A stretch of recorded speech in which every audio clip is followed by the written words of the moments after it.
इस देश में डॉक्टर अंबेडकर एक ऐसे व्यक्ति हैं जिनकी मूर्ति हर शहर में लगी,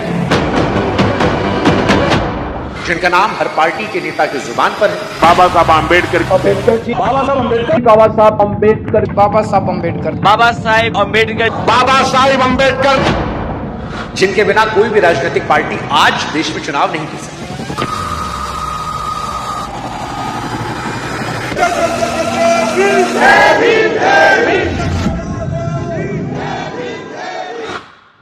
इसीलिए उनकी तस्वीर को आप हर जगह पाएंगे। तस्वीर हर सरकारी दफ्तर में, नेता के हाथों में, हर प्रोटेस्ट में।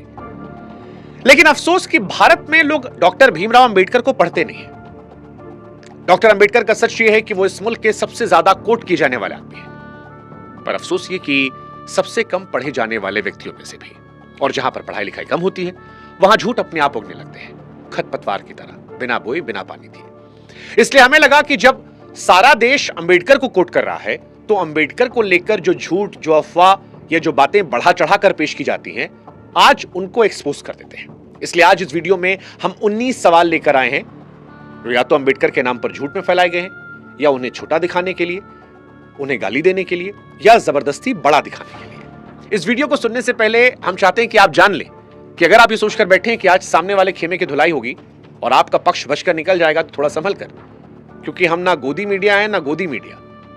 हाँ, हम दोनों ही गोद में नहीं बैठे हैं, और इसीलिए आप संभल कर बैठिएगा, क्योंकि जहां जहां टूटना बनता है वहां वहां आज टूटेगा, चाहे वो किसी का पक्ष हो। कुछ झूठ है जो डॉक्टर अंबेडकर साहब को छोटा दिखाने के लिए गढ़े गए हैं, और कुछ जो उन्हें जबरदस्ती बड़ा दिखाने के चक्कर में उनके चाहने वालों ने गढ़े। और हमारा यह मानना है कि दूसरे वालों ने भी अंबेडकर साहब का नुकसान कम नहीं किया है, क्योंकि जब आप जबरदस्ती नकली मेडल पहनाते हैं तो असली मेडल भी शक के दायरे में आता है। इसलिए आज दोनों की बारी आएगी, और आज मैं किसी से माफी नहीं मांगने वाला हूं, क्योंकि किसी आदमी की बेइज्जती उसकी आलोचना नहीं होती है। सबसे बड़ी बेइज्जती ये होती है कि उसे बिना पढ़े पूछ लिया जाए और बिना पढ़े गाली दी जाए। इसलिए आज आप दोनों थोड़ा संभल कर, पर यह भरोसा दिलाते हैं कि अगर आप सचमुच अंबेडकर को पढ़ना चाहते हैं, तो इस वीडियो के बाद आपको अंबेडकर साहब को लेकर कोई दिमाग में शको सुबह शंका नहीं रह जाएगी। अगर मैं आपसे कहूं कि अगले 2 दिनों में आपको उतनी नॉलेज, उतने बिजनेस आइडियाज और उतने कनेक्शंस मिल सकते हैं जिसको बनाने में कई लोगों को 6 महीने से 1 साल लग जाते हैं, तो क्या आप अपनी जिंदगी के 2 दिन निकालेंगे? वेल, अगर जवाब हाँ है तो 11 और 12 सितंबर की तारीख नोट कर लीजिए, क्योंकि गुजरात के गांधीनगर स्थित महात्मा मंदिर कन्वेंशन सेंटर में होने जा रहा है ऊडू एक्सपीरियंस 2026 इंडिया।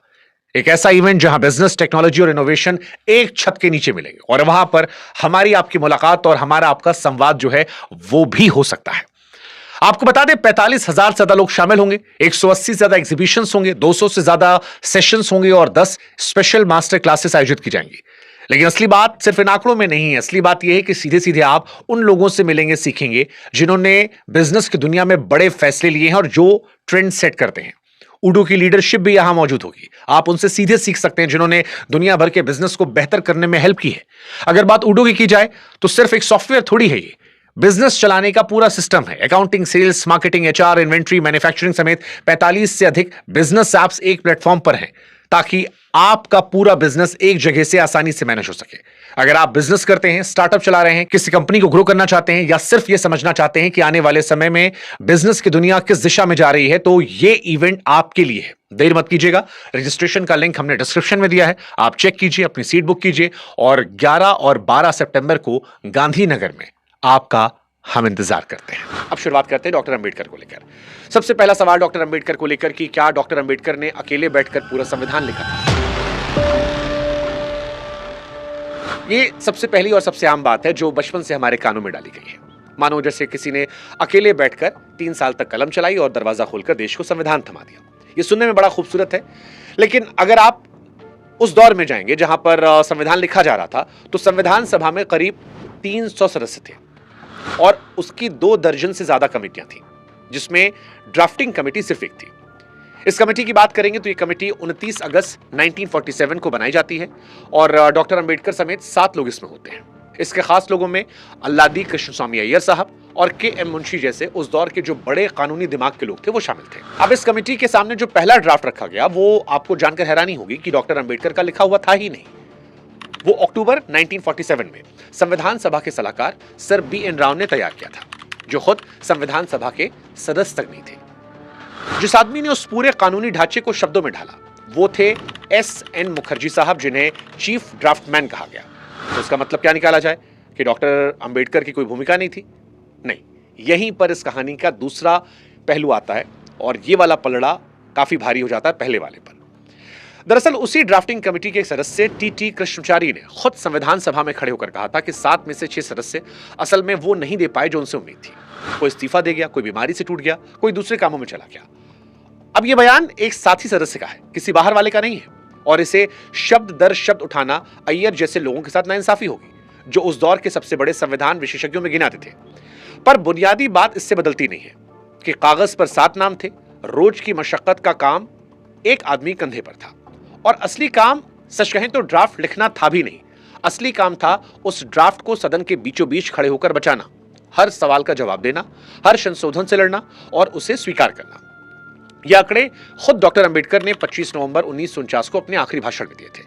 अब संविधान को अगर आप समझेंगे तो संविधान सभा 11 सत्रों में कुल 165 दिन चलती है, जिनमें से 114 दिन अकेले ड्राफ्ट बहस में आए। ड्राफ्टिंग कमेटी जो थी वो 141 दिन बैठती है। मसौदे पर कुल 7,635 संशोधन पेश किए गए, जिनमें से 2,473 सदन में सचमुच रखे भी गए थे। राव का ड्राफ्ट 243 अनुच्छेदों का था, कमेटी ने उसे 315 बनाया और आखिर में संविधान 395 अनुच्छेदों पर जाकर रुक गया। यानी जो कागज अंदर गया था और जो बाहर निकला वो एक चीज नहीं थे। और यह सिर्फ हिंदुस्तानियों की इमोशनल राय नहीं है। संविधान पर दुनिया का सबसे बड़ा अध्ययन करने वाले ग्रेनविल ऑस्टिन ने भी यह बात स्वीकारी थी, जो ना भारतीय थे ना किसी के खेमे के, और ऑस्टिन ने अंबेडकर की भूमिका की इसमें तारीफ की थी। इस पूरी प्रक्रिया के केंद्र में उन्हें रखा था। सबसे मजेदार बात, बार बार ये कहा था कि अंबेडकर ने अकेले थोड़ी लिखा था संविधान। ये बात सबसे पहले डॉक्टर अंबेडकर ने ही कही थी। हाँ, साल 1949 के भाषण में डॉक्टर अंबेडकर ने कहा कि जो श्रेय उन्हें दिया जा रहा है वो असल में उनका पूरा नहीं है, उसका एक हिस्सा बी.एन. राव का है और उससे भी बड़ा हिस्सा एस.एन. मुखर्जी साहब का है, जिनकी क्षमता उलझी से उलझी बात को सरल कानूनी ढांचे में ढालने की थी। और उन्होंने मुखर्जी के नीचे काम करने वाले उस स्टाफ को भी याद किया जो आधी आधी रात जगकर कागजों में डूबे रहते थे। तो आप ये सोचिए कितनी अजीब बात है कि जिसे हथियार बनाकर डॉक्टर अंबेडकर पर ताना जा रहा है, उसे डॉक्टर अंबेडकर ने ही अपने हाथों से भरे सदन में 70 साल पहले खुद रखा था। यानी जो आदमी खुद ही क्रेडिट बांट रहा था, आज उसका श्रेय छीनने की मेहनत की जा रही है। ये कहानी डॉक्टर अंबेडकर और संविधान की थी। अब दूसरा इंपॉर्टेंट सवाल, क्या डॉक्टर अंबेडकर ने भारत में महिलाओं को वोट देने का हक दिलाया था? ये सवाल जो है ये अंबेडकर से नफरत करने वाले नहीं, अंबेडकर को चाहने वालों की तरफ से आता है। और हर साल 14 अप्रैल को ये लाइन आपके फोन पर गिरती है कि इस मुल्क की औरत जो आज वोट डालती है वो केवल और केवल बाबा साहेब की देन है। सच क्या है? देखिए, सच मिला जुला है। इस देश में औरतों को वोट डालने का हक पहली बार तब मिला जब डॉक्टर अंबेडकर की उम्र 30 साल के आसपास थी और वो लंदन में थे। वो साल था 1920। 1920 में त्रावणकोर और झालावाड़ रियासतों ने यह हक दिया था। 1921 में मद्रास प्रेसिडेंसी ने वो नियम हटा दिया जो सिर्फ औरत होने की वजह से वोट डालने से रोकता था। उसी साल बंबई विधान परिषद ने भी यह किया। हाँ, यह हक जरूर अधूरा था क्योंकि जायदाद और पढ़ाई की शर्तें बनी हुई थी, इसलिए बहुत कम औरतें इसके दायरे में आ रही थी। लेकिन साल 1935 के भारत सरकार अधिनियम ने इसे और फैलाया और करीब 60 लाख औरतें वोटर बन जाती हैं। पर यह भी इस मुल्क की कुल औरतों का सिर्फ 2.5% था। और ये लड़ाई जानते किसने लड़ी? ये लड़ाई उस वक्त औरतों ने खुद लड़ी थी। 1917 में विमेंस इंडियन एसोसिएशन बनती है। साल 1927 में अखिल भारतीय महिला सम्मेलन बनता है और यही संगठन साइमन कमीशन से लेकर गोलमेज सम्मेलनों तक अपनी बात रखता है। और सबके लिए बराबर वोट का विचार यहां भी नया नहीं था, क्योंकि 1928 की मोतीलाल नेहरू रिपोर्ट भी इसकी सिफारिश कर चुकी थी। साल 1931 में कांग्रेस के कराची अधिवेशन का प्रस्ताव भी इसी बात पर मुहर लगा चुका था। यानी कुल मिलाकर अगर समझें तो जब संविधान सभा बैठती है तब तक यह सवाल तय हो चुका था, बस बचा हुआ काम उसे कानून की शक्ल देने का था। अब वो एक बात जो इस पूरे मिथक की हवा निकालती है और शायद किसी को पता हो, संविधान सभा की मौलिक अधिकारों की उपसमिति ने साफ कह दिया था कि सबके लिए बराबर वोट पर कोई समझौता नहीं होगा। 1948 के ड्राफ्ट में लिख दिया गया था कि लोकसभा का चुनाव एडल्ट वोटरों के अधिकार पर होगा। और जब यह बात सदन में आई तो इसका विरोध करने के लिए उस वक्त सिर्फ एक सदस्य खड़े हुए थे, बिहार से ब्रजेश्वर प्रसाद। और जैसे वो खड़े हुए उस दौर के सभापति ने उन्हें याद दिलाया कि यह तय हो चुका है और इस पर कोई बहस नहीं हुई। इसके बाद एक भी सदस्य नहीं बोला, एक भी। अब ये तस्वीर समझिएगा, दुनिया के जिस सबसे बड़े फैसले पर पश्चिम के मुल्कों में औरतें दशकों तक सड़कों पर लड़ती हैं, जेल जाती हैं, भूख हड़ताल पर बैठती हैं, वो फैसला इस सदन में बिना एक लफ्ज की लड़ाई के पास हो गया, क्योंकि वहां बैठा लगभग हर आदमी और वो 15 औरतें सब पहले से इस पर राजी थी। 26 नवंबर 1949 को यह अनुच्छेद 326 के रूप में मंजूर होता है और 26 जनवरी 1950 से लागू होता है और भारत में एक झटके में करीब 17 करोड़ नए वोटर बन जाते हैं। अब सवाल यह है कि फिर अंबेडकर की भूमिका क्या थी? भूमिका थी और असली थी। वो ड्राफ्टिंग कमेटी के अध्यक्ष थे।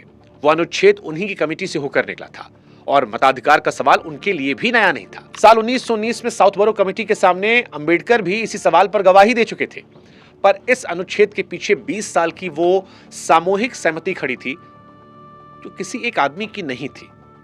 अब वो बात जो सबसे ज्यादा चुभती है, जिस लड़ाई का श्रेय उन्हें दिया जाता है, वो लड़ाई उन्हें लड़नी नहीं पड़ी, क्योंकि वो लड़ाई पहले से ही जीती हुई थी। और औरतों के लिए जो लड़ाई उन्होंने सचमुच लड़ी, उसमें वो अकेले थे। वो लड़ाई क्या थी, वो इस वीडियो में हम आपको आगे बताएंगे। अगला सवाल, क्या डॉक्टर भीमराव अंबेडकर ने आरक्षण की शुरुआत भारत में की? यह सवाल बड़ा मजेदार इसलिए है क्योंकि अंबेडकर जी को गाली देने वाले और अंबेडकर जी के लिए ताली बजाने वाले दोनों यहां पर एक साथ गलत होते हैं। एक तरफ भारत में वो लोग हैं जो तारीफ में कहते हैं कि बाबा साहब की वजह से आरक्षण मिला, दूसरे तरफ वो लोग हैं जो इस ताने में कहते हैं कि आरक्षण को लेकर जितना विवाद है वो डॉक्टर अंबेडकर की वजह से है। लेकिन सच क्या है? सच इन दोनों के बीच में है। फैक्ट बताते हैं आपको। भारत में जब पहली बार आरक्षण लागू हुआ, अंबेडकर जी उस वक्त 12 साल के भी नहीं थे। तारीख थी 26 जुलाई साल 1902। जगह थी कोल्हापुर रियासत। शाहू महाराज ने गजट में एक आदेश निकलवाया जिसमें साफ लिखा था कि इस आदेश की तारीख से जो भी पद खाली होंगे उनमें 50% पिछड़े वर्गों से भरा जाएगा और जिन दफ्तरों में इनकी संख्या 50% से कम है वहां पर आगे जितनी भी पोस्टिंग होगी वो इन्हीं से होगी। इतना ही नहीं, हर विभाग के मुखिया को भी 3-3 महीने पर रिपोर्ट भेजने का आदेश था। यानी सिर्फ ऐलान नहीं था, निगरानी का इंतजाम भी किया गया था।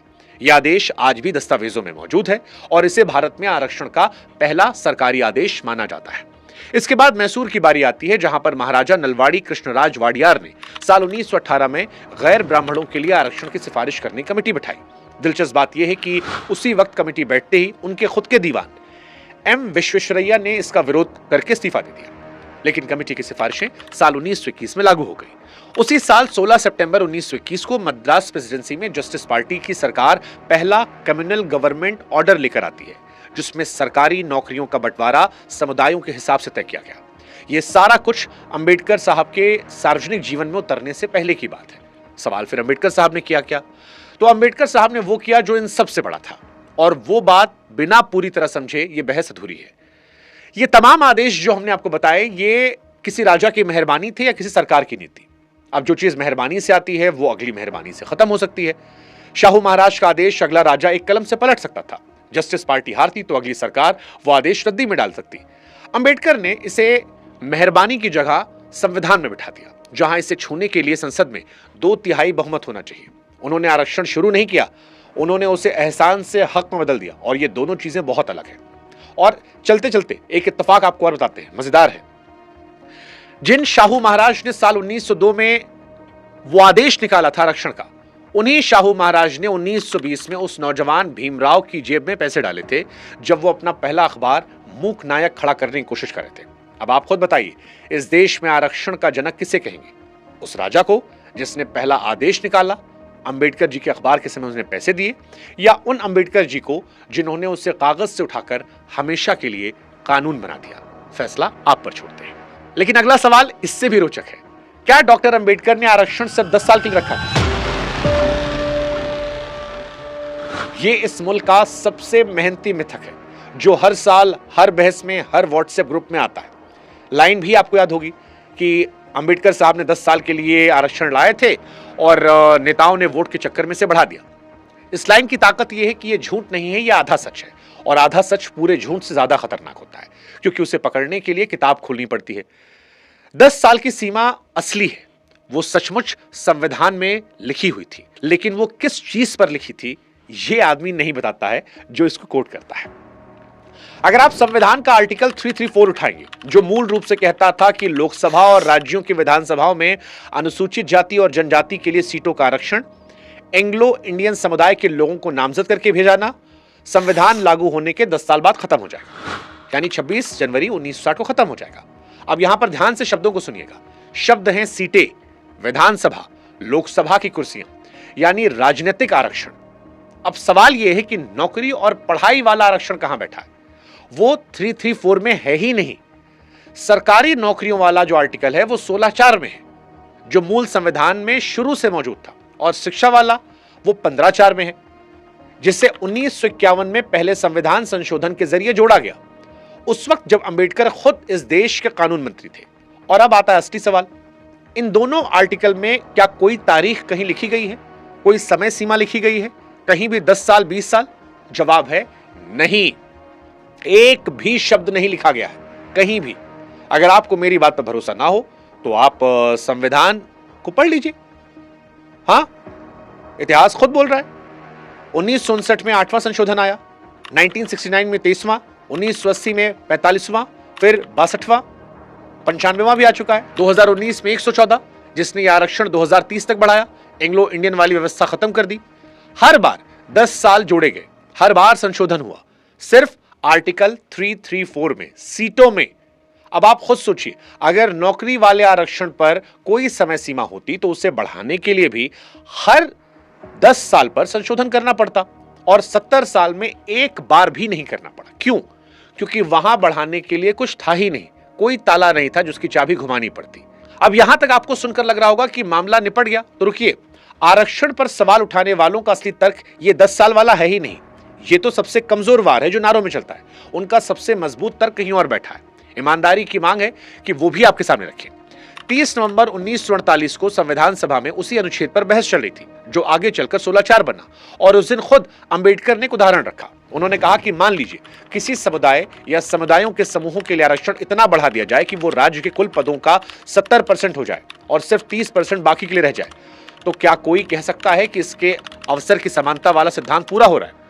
उनका अपना जवाब था कि नहीं हो रहा। फिर उन्होंने वो लाइन कही जो आज कानून की किताबों में दर्ज है कि जो सीटें आरक्षित हो वो कुल सीटों के एक छोटे हिस्से तक ही सीमित रहनी चाहिए। यानी सीमा उन्होंने लगाई थी, पर वो सीमा घड़ी की नहीं थी, तराजू की थी, समय की नहीं थी, दायरे की थी। उन्होंने ये नहीं कहा कि 10 साल बाद बंद कर देना चाहिए। उन्होंने कहा ये कभी बहुमत पर कब्जा ना कर लें, और ये कोई दबी हुई लाइन नहीं है। 1992 में इंदिरा साहनी वाले ऐतिहासिक फैसले में सुप्रीम कोर्ट ने 50% की जो सीमा तय की, उसके पीछे अदालत ने अंबेडकर की इसी बात को आधार बनाया था। तो अगर आप पूरी तस्वीर देखेंगे, अपने हिसाब से फिर तय कीजिएगा कि जो चीज 10 साल के लिए बनी थी वो थी विधानसभा की सीटें। नौकरी और दाखिले पर वक्त की कोई मियाद थी ही नहीं, लेकिन दायरे की एक हद जरूर थी, और वो हद खुद अंबेडकर के मुंह से निकली थी।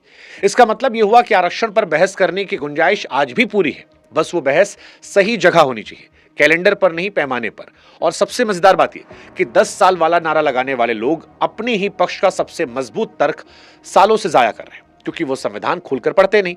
तो सवाल ये नहीं कि अंबेडकर ने आरक्षण कितने साल के रखा, सवाल ये है कि इस देश में उनके नाम पर लड़ने वाले दोनों पक्षों में क्या किसी एक ने भी अंबेडकर को सलीके से पढ़ा? अब अगला सवाल, क्या आरबीआई अंबेडकर साहब ने बनाया था?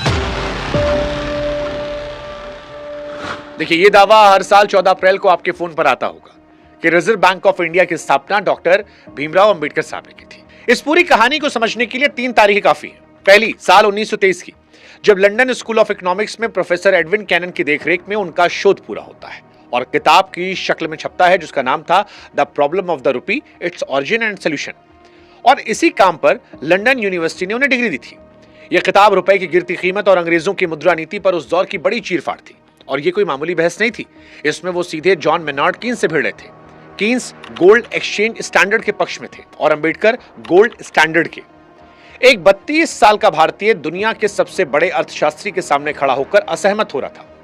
फिर दूसरी तारीख, 15 सितंबर 1925, जब royal commission on Indian currency and finance, जिसे हिल्टन यंग कमीशन कहते हैं, वो भारत के दौर पर था और अंबेडकर उसके सामने अपनी गवाही रखते हैं। ये गवाही आज भी पूरी दुनिया के दस्तावेजों में दर्ज है, सवाल और जवाब समेत। तीसरी तारीख है 1 अप्रैल 1935, जब इसी कमीशन की सिफारिशों पर reserve bank of India act 1934 के तहत आरबीआई खड़ा हो जाता है। अब आप खुद तय कीजिए, क्या इस कहानी में अंबेडकर की भूमिका है? बिल्कुल है, और बड़ी है। जिस कमीशन ने भारत का केंद्रीय बैंक खड़ा किया, उसके सामने एक भारतीय अपनी शोध की ताकत पर खड़ा होकर यह गवाही दे रहा। यह उस दौर के लिए मामूली बात नहीं थी। लेकिन क्या इसका मतलब यह है कि आरबीआई को अंबेडकर जी ने बनाया? तो जवाब है नहीं। कमीशन उन्होंने नहीं बनाया, उनके सदस्य वो नहीं थे। आरबीआई एक्ट उन्होंने नहीं लिखा। 1935 में जब बैंक खड़ा हुआ तब वो सरकार में भी नहीं थे। और सबसे बड़ी बात यह कि यह बैंक जिस मुद्रा व्यवस्था पर बना, वो कई जगह उनकी बताई राह से अलग थी। इसलिए सही वाक्य बनता है कि रिजर्व बैंक की बुनियाद रखने वाली बहस में अंबेडकर साहब एक अहम आवाज थे। और यहीं पर एक सवाल आपको अपने आप से पूछना है कि जिस आदमी के असली कामों की लिस्ट इतनी लंबी है कि एक वीडियो में ना समा पाए, उसके सीने पर हमें एक नकली मेडल टांगने की जरूरत क्यों पड़ रही है? झूठी तारीफ किसी भी व्यक्ति की सबसे बड़ी दुश्मन होती है, और जिस दिन वो पकड़ी जाती है, सामने वाला उसी की आड़ में असली कामों पर भी सवाल खड़े करने लगता है। इसलिए इस दावे को आप आगे मत बढ़ाइएगा।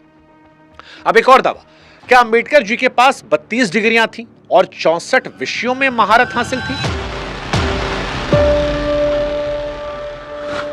यह वो सवाल है जिस पर मुझे सबसे ज्यादा गालियां पड़ सकती हैं, लेकिन मैं फिर भी पूछूंगा।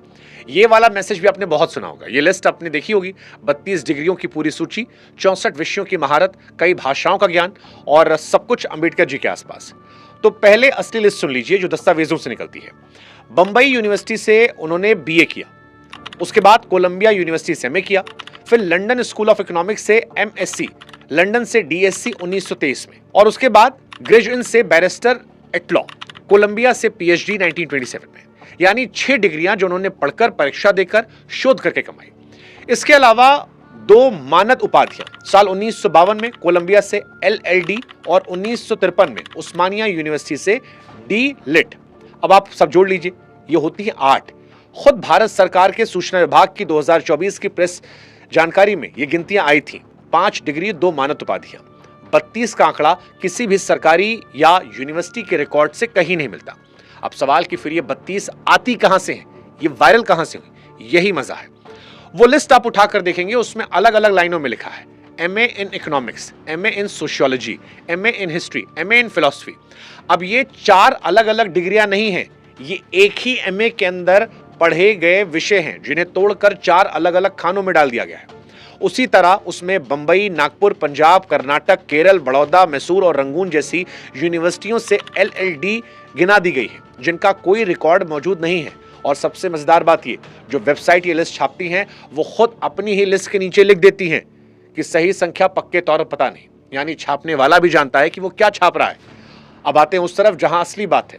ये मिथक दुखद इसलिए नहीं है कि ये झूठ है, ये इसलिए दुखद है कि इसकी जरूरत ही नहीं थी। साल 1913 में एक ऐसा लड़का न्यूयॉर्क की कोलंबिया यूनिवर्सिटी में बैठकर अर्थशास्त्र पढ़ रहा था जिसे उसके अपने स्कूल में 10 साल पहले पानी का नल छूने की इजाजत नहीं थी। 1923 में उसके पास लंदन से डीएससी थी, और वो भी उसी किताब पर जिस पर हमने बात की। वो विदेश जाकर अर्थशास्त्र में डॉक्टरेट करने वाले पहले भारतीयों में से एक थे। ये रिकॉर्ड है, इसमें एक भी अंक जोड़ने की जरूरत नहीं, और जो जोड़ता है वो असल में ये मान रहा होता है कि असली रिकॉर्ड काफी नहीं होता है। अब वो बात जो मुझे सबसे ज्यादा चुभती है, जिस आदमी ने पूरी जिंदगी एक ही चीज सिखाई कि सबूत मांगो, डेटा पूछो, जो लिखा है उसे जानो, बिना पढ़े मत मानो, आज सबसे ज्यादा बिना जांचा हुआ कागज उसी के नाम पर फॉरवर्ड हो रहा है। जिस आदमी ने अंग्रेज विद्वानों की थ्योरी तर्क इसलिए खारिज कर दी थी कि उसका सबूत कमजोर था, उसके अपने लोग उसके लिए सबूत गढ़ रहे हैं। इससे बड़ा मजाक और क्या हो सकता है? ये एक इंपॉर्टेंट पार्ट था। अब आते हैं अंबेडकर जी के अगले वायरल कोट पर। क्या अंबेडकर जी ने कभी यह कहा था कि मैं संविधान जला दूंगा? ये वो लाइन है जो हर बहस में तलवार की तरह खींच ली आती है। एक तरफ के लोग कहते हैं कि देखो, खुद संविधान बनाने वाला ही उसे जलाना चाहता था, तो अगर हम बदलने की बात करें तो क्या हर्ज है? दूसरी तरफ के लोग कहते हैं कि अंबेडकर साहब ने कभी नहीं कहा कि वो संविधान जलाएंगे, ये गढ़ा हुआ झूठ है। अब सच क्या है यह समझना जरूरी है। देखिए, ये कोई फर्जी कोट नहीं है, यह संसद के रिकॉर्ड में दर्ज है। तारीख थी 2 सितंबर 1953, जगह थी राज्यसभा, बहस चल रही थी आंध्र स्टेट बिल पर, यानी भाषा के आधार पर आंध्र राज्य बनाने की मांग। ये वही मामला था जिसमें पोटी श्री रामुलु आमरण अनशन पर करते हुए अपनी जान गंवा चुके थे, और सरकार तब जागी थी। अंबेडकर उस दिन खफा थे, और उनका खफा होना इस बात का था कि नए राज्य में अल्पसंख्यकों को, जिसमें दलित भी शामिल थे, जुल्म, दमन और सांप्रदायिकता से बचाने के लिए ठोस इंतजाम नहीं किए जा रहे थे। उन्होंने सुझाव दिया था इसके लिए राज्यपाल को विशेष अधिकार दिए जाएं, और इसी बहस के बीच वो लाइन निकली कि मैंने संविधान को बनाया है, मैं बता दूं इसे जलाने वाला पहला आदमी मैं ही रहूंगा। और यही ठीक इसी जगह पर हर आदमी कहानी को रोक देता है, वो स्क्रीनशॉट लेकर काट देता है, भाषण खत्म कर देता है।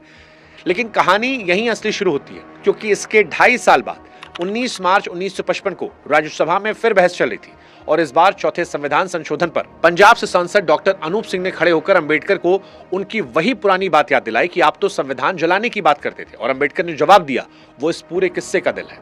उन्होंने कहा, पिछली बार जल्दबाजी में वजह नहीं बता पाया था, आज मेरे दोस्त ने मौका दिया है तो सुन लीजिए। हमने मंदिर एक देवता के लिए बनाया ताकि वो आकर उसमें विराजे, लेकिन देवता के स्थापित होने से पहले ही अगर उसमें राक्षस कब्जा कर लेते हैं तो मंदिर गिरा देने के अलावा रास्ता क्या बचता है। हमने ये मंदिर असुरों के लिए नहीं बनाया था, देवताओं के लिए बनाया था, इसलिए मैंने कहा था मैं इसे जला देना चाहूंगा। और अब वो हिस्सा सुनिए जो लगभग कोई नहीं सुनता। उसी बहस में बिहार के सांसद बीकेपी सिन्हा ने बीच में टोका और कहा कि मंदिर गिराने के बजाय राक्षस खत्म कर दीजिए। और अंबेडकर का जवाब कुछ शब्दों का था, ये नहीं हो सकता, हमारे पास इतनी ताकत नहीं है। ये एक थके आदमी का जवाब था, संविधान से नफरत करने वाले का नहीं। और उसी दिन उसी बहस में यह भी कहा था कि जो संविधान इस देश को मिला है वो शानदार दस्तावेज है, और ये कहते हुए गर्व महसूस होता है। यानी एक ही आदमी एक ही दिन एक ही सदन में संविधान को शानदार भी कह रहा है और जलाने की बात भी दोहरा रहा है। विरोधाभास आपको ये लग रहा होगा, लेकिन ये विरोधाभास नहीं है, बशर्ते आप उनके तर्क को समझने की कोशिश करें। उनकी शिकायत उन पन्नों से नहीं थी, उनकी शिकायत उन लोगों से थी जो उन पन्नों को चलाने की कुर्सी पर बैठे थे। नाराजगी मंदिर से नहीं थी, मंदिर पर कब्जा जमाए लोगों से थी। और ये बात याद रखिएगा कि 1953 और 1955 की बात है, यानी उस दौर की जब वो हिंदू कोड बिल अटकने पर 1951 में मंत्री पद से इस्तीफा दे चुके थे और सरकार से उनका भरोसा लगातार टूट रहा था। ये गुस्सा घट नहीं रहा था, बढ़ रहा था, और इसे सब ठीक था, बस लागू करने में जरा दिक्कत थी कहकर हल्का कर देना उतनी ही बेईमानी होगी जितनी इसे संविधान के खिलाफ बताना। तो जो लोग ये आधी लाइन उठाकर कहते हैं कि संविधान बनाने वाले को खुद संविधान पसंद नहीं था, वो पूरी कहानी नहीं बता रहे। असली सवाल हालांकि इन दोनों से बड़ा है, और वो ये है कि अगर संविधान बनाने वाला आदमी अपने ही बनाए मंदिर को देखकर कह रहा है कि इस पर तो राक्षसों ने कब्जा कर लिया, तो 70 साल बाद हमें यह पूछने की हिम्मत करनी चाहिए या नहीं कि आज उस मंदिर पर कौन बैठा है। अब अगला सवाल बड़ा इंपॉर्टेंट है, क्या डॉक्टर भीमराव अंबेडकर सिर्फ एक जाति के नेता थे? ये इस देश में सवाल सबसे ज्यादा सुविधा के साथ पूछा जाता है। कुछ लोग इसे तंज में पूछते हैं कि वो तो बस अपने समाज की बात करते थे, कुछ लोग इसे प्यार में मानते हैं कि वो हमारे समाज के मसीहा थे। और मजे की बात यह है कि दोनों मिलकर उन्हें एक ही डिब्बे में बंद कर देते हैं। एक कहता है कि सिर्फ इतने ही थे और दूसरा कहता है सिर्फ हमारे थे, और इसी चक्कर में उनका आधा जीवन कहीं गायब हो जाता है। तो आइए इसको भी समझते हैं। जुलाई 1942 में अंबेडकर वायसराय की एग्जीक्यूटिव काउंसिल में लेबर मेंबर बनते हैं, यानी उस दौर के हिसाब से देश के श्रम मंत्री, और अगले 4 साल तक इस कुर्सी पर रहते हैं। 27 नवंबर 1942 नई दिल्ली 7वां भारतीय श्रम सम्मेलन। उस वक्त इस मुल्क का कानून हफ्ते के 54 घंटे और दिन के 10 घंटे की इजाजत देता था। फैक्ट्री के जमीन पर हालात उससे बुरे थे। इसी सम्मेलन में 8 घंटे की शिफ्ट का प्रस्ताव आगे बढ़ाया गया, और 1946 में फैक्ट्रीज एक्ट में संशोधन करके हफ्ते के घंटे 54 से घटाकर 48 कर दिए गए। यहीं पर एक बात समझना जरूरी है, क्योंकि इस पर सबसे ज्यादा बढ़ा चढ़ाकर बुलाता है। 8 घंटे की शिफ्ट का विचार अंबेडकर जी ने इजाद नहीं किया था। यह लड़ाई दुनिया भर के मजदूर 19वीं सदी से लड़ रहे थे। 1919 यानी साल 1919 में ILO इसे अपना पहला अंतर्राष्ट्रीय मानक बना चुका था। तो सही वाक्य यह है कि ये लड़ाई शुरू उन्होंने नहीं की, पर इस मुल्क में कानून की शक्ल देकर उसकी मेज पर उतारी। अब वो अपने आप में कोई छोटी बात नहीं है। इस दौर में औरत मजदूरों के लिए मातृत्व लाभ का इंतजाम हुआ, बराबर काम करने के लिए बराबर मजदूरी का सिद्धांत सामने रखा गया, प्रोविडेंट फंड का ढांचा खड़ा हुआ, रोजगार दफ्तर यानी एम्प्लॉयमेंट एक्सचेंज शुरू हुए, सामाजिक सुरक्षा का वो पूरा खाका बना जो 1948 में जाकर कर्मचारी राज्य बीमा यानी ESI की शक्ल में सामने आया। और आज आपकी कंपनी जो मेडिकल सुविधा देती है उसकी जड़ें यहीं दबी हैं। इसी दौर में दामोदर वैली से लेकर हीराकुड तक देश की बड़ी नदी घाटी योजनाओं का खाका बना। पानी और सिंचाई के लिए वो केंद्रीय आयोग बना जो आगे चलकर सेंट्रल वाटर कमीशन बना, और बिजली के लिए वो तकनीकी बोर्ड बना जो आगे चलकर बिजली ढांचे की बुनियाद बना। यानी चाहे बांध हो, बिजली हो, पानी हो, इनकी जो व्यवस्था आज हम देखते हैं उसका नक्शा उस आदमी की मेज पर था जिसे हम सिर्फ एक जाति का नेता कहकर कोने में बिठाते हैं। यहां एक बात ईमानदारी की भी, क्योंकि इस वीडियो काम बढ़ा चढ़ाकर बोलना नहीं है। ये सारे फैसले अकेले किसी एक आदमी के नहीं थे, उस काउंसिल में और भी लोग थे। अंग्रेजी सरकार अपनी जरूरतों से चल रही थी और युद्ध का दबाव भी एक बड़ी वजह था कि मजदूरों को खुश रखना पड़े। पर विभाग उनके पास था, फाइल उनकी मेज से गुजरती थी और दिशा उन्होंने तय की। इसे अंबेडकर ने अकेले कर लिया कहना गलत होगा और अंबेडकर का इसमें कुछ भी नहीं था, वो इससे बड़ा झूठ होगा। अब वो लड़ाई जिसका वादा हमने इस वीडियो की शुरुआत में किया था, आप याद कीजिए, औरतों को वोट देने का हक अंबेडकर ने पूरी तरह से नहीं दिलाया, कानून बनाया था, लेकिन औरतों के लिए एक लड़ाई अंबेडकर साहब ने लड़ी थी जिसमें वो हार गए थे। वो लड़ाई थी हिंदू कोड बिल। आजादी के बाद कानून मंत्री बनने पर उन्होंने ये बिल आगे बढ़ाया जिसमें हिंदू औरतों को तलाक का हक, पिता की जायदाद में हिस्सा और गोद लेने से लेकर शादी तक के मामलों में बराबरी देने की बात थी। यह बिल दलितों के लिए नहीं था, यह उन्हीं ऊंची जातियों की औरतों के लिए था जिन पर अंबेडकर साहब से भेदभाव करने का आरोप था। और जब यह बिल संसद में अटक गया तो सितंबर 1951 में उन्होंने मंत्री पद से इस्तीफा दिया। 10 अक्टूबर 1951 को अपनी बात सबके सामने रखी। अब आप ठहर कर सोचिए, कुर्सी छोड़ना आसान काम नहीं होता और वो कुर्सी उस आदमी ने छोड़ी जिसके पास खोने को सबसे ज्यादा था, और छोड़ी भी किसके लिए? उन औरतों के हक के लिए जो उनकी अपनी जाति की नहीं थी।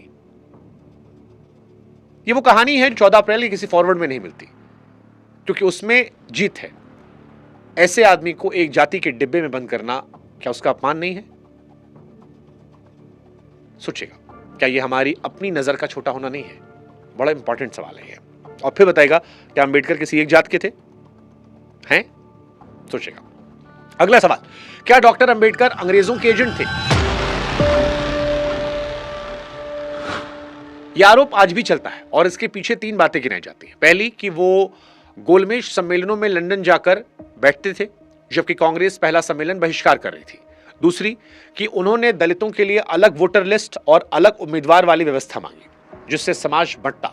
तीसरी, 1942 में उन्होंने अंग्रेजी सरकार की काउंसिल में मंत्री पद ले लिया, वो भी उसी साल जब भारत छोड़ो आंदोलन चल रहा था और कांग्रेस के हजारों लोग जेल में थे। अब आरोप को उसके सबसे मजबूत रूप में रखा गया। अब इसका जवाब आपको बताते हैं। 20 नवंबर साल 1930 लंदन, पहला गोलमेज सम्मेलन। वहां खड़े होकर अंबेडकर साहब ने जो कुछ कहा था वो आज भी सम्मेलन के सरकारी रिकॉर्ड में दर्ज है। उन्होंने कहा कि वो 4 करोड़ 30 लाख लोगों की तरफ से बोल रहे हैं, यानी ब्रिटिश भारत की कुल आबादी के 5वें हिस्से की तरफ से। फिर उन्होंने अंग्रेजों के मुंह पर कहा, उनके जख्म आज भी खुले पड़े हैं और भरे नहीं हैं, जबकि ब्रिटिश राज के 150 साल गुजर चुके हैं। और उन्होंने ये भी कहा कि वो अंग्रेजों पर बेरुखी का इल्जाम नहीं लगाते, बल्कि उनका नतीजा यह है कि अंग्रेज इस समस्या का हल करने के काबिल नहीं है। और सबसे बड़ी बात, उन्होंने साफ कहा कि दलित समाज आजादी की मांग अपने बाकी देशवासियों के साथ पूरी तरह खड़ा है। जब तक सत्ता उनके हाथ में नहीं आती, उनकी शिकायतें कोई नहीं दूर कर सकता। अब उल्टी बात देखिए, जिस मंच पर जाने के लिए उन्हें आज तक अंग्रेजों का पिट्ठू कहा जाता है, उसी मंच पर अंग्रेजी राज को नाकाबिल बताया और 150 साल को बेकार बताया। एजेंट अपने मालिक के घर जाकर मालिक की खिल्ली उड़ा सकता है? अब आते हैं 1942 पर, जो असली आरोप है। जब लाखों लोग जेल जा रहे थे तब उन्होंने अंग्रेज सरकार की कुर्सी क्यों ली? इसका जवाब समझने के लिए उनकी सोच का वो हिस्सा समझना पड़ेगा जो आज भी असहज करता है। उनकी लड़ाई में दुश्मन एक नहीं थे, एक अंग्रेज और दूसरी जाति। और उनका हिसाब यह था कि अंग्रेज तो एक दिन चले जाएंगे, जाति नहीं जाएगी। जिस दिन अंग्रेज जाएंगे, अगर उससे पहले उनके लोगों के हाथ कोई हक, कोई कानून, कोई हिस्सेदारी नहीं होगी तो एक मालिक की जगह दूसरा मालिक आकर बैठ जाएगा और उनके लिए कुछ नहीं बदलेगा। इसलिए उन्होंने वहां जगह बनाई जहां कानून बनते थे, और उस मेज से जो निकला वो हमने अभी गिनाया। 8 घंटे की शिफ्ट, मातृत्व लाभ, प्रोविडेंट फंड, रोजगार दफ्तर। ये किसी वफादारी का इनाम नहीं था, ये 4 साल की मेहनत का नतीजा था। और वो कुर्सी 1946 में उन्होंने खुद छोड़ी। और इस आरोप का आखिरी जवाब वक्त ने खुद दिया कि अगर वो सचमुच अंग्रेजों के आदमी होते तो 1947 में अंग्रेजों के जाते ही उनका करियर खत्म हो जाना चाहिए था। पर हुआ क्या? इसका उल्टा। आजाद भारत की पहली सरकार ने उन्हें कानून मंत्री बनाया। उसी संविधान सभा ने उन्हें ड्राफ्टिंग कमेटी का अध्यक्ष चुना, जिसमें बहुमत उसी कांग्रेस का था जिससे जिंदगी भर वो भिड़ते रहे। एजेंटों को आजादी के बाद इनाम नहीं मिलते, हिसाब मिलता है। पर यहां पर एक बात ईमानदारी की भी, अगर वोटर लिस्ट की मांग असली थी और उस पर उस दौर में गहरी असहमति थी, बहुत लोगों को लगता था कि इससे समाज का बंटवारा पक्का हो जाएगा, और ये डर बेवजह नहीं था। ये बहस उस वक्त भी जायज थी और आज भी जायज है। लेकिन असहमति और गद्दारी में जमीन आसमान का फर्क होता है। किसी की रणनीति से असहमत होना एक बात है और उसे विदेशी ताकत का एजेंट कह देना दूसरी बात है। पहली में बहस होती है, दूसरी में बहस खत्म हो जाती है, और शायद यही असली मकसद होता है।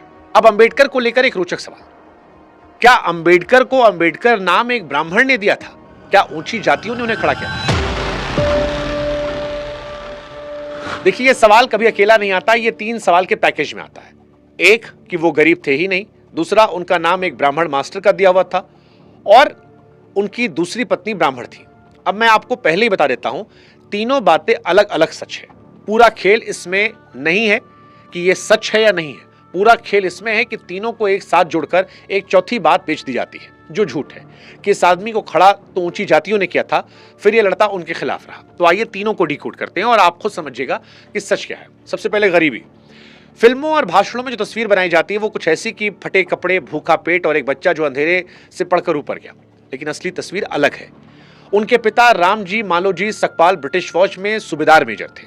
उन्होंने पुणे से पढ़ाने का डिप्लोमा लिया था और 14 साल तक फौजी स्कूल के हेडमास्टर रहे। उनके दादा मालोजी सकपाल भी फौज में थे और अंबेडकर की मां भीमाबाई जी के घर में तो उनके पिता और छवो चाचा सब सूबेदार मेजर थे। यानी ये फौजी परिवार था जो पढ़ा लिखा परिवार था, गांव के मजदूर का परिवार बिल्कुल नहीं था। सवाल कि क्या वो अमीर थे? 1890 के दशक में रिटायर होने के बाद पिता को महीने के 50 रुपए पेंशन मिलती थी और उसी से 14 बच्चों वाला परिवार चलता था, जिनमें ज्यादातर बचपन में चल बसे। साल 1904 में परिवार बंबई आया और लोअर परेल की एक चौल में एक ही कमरे में रहने लगा, इसी इलाके में जहां मिल के मजदूर रहते थे।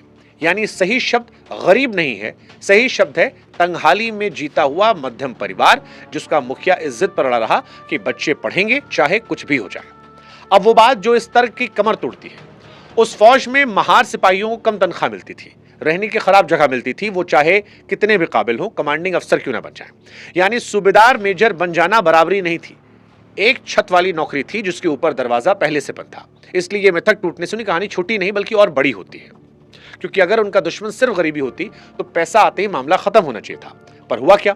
1917 में वो अमेरिका और लंदन से पढ़कर विदेश की डिग्रियां लेकर बड़ौदा रियासत में ऊंचे ओहदे पर नौकरी करने पहुंचे।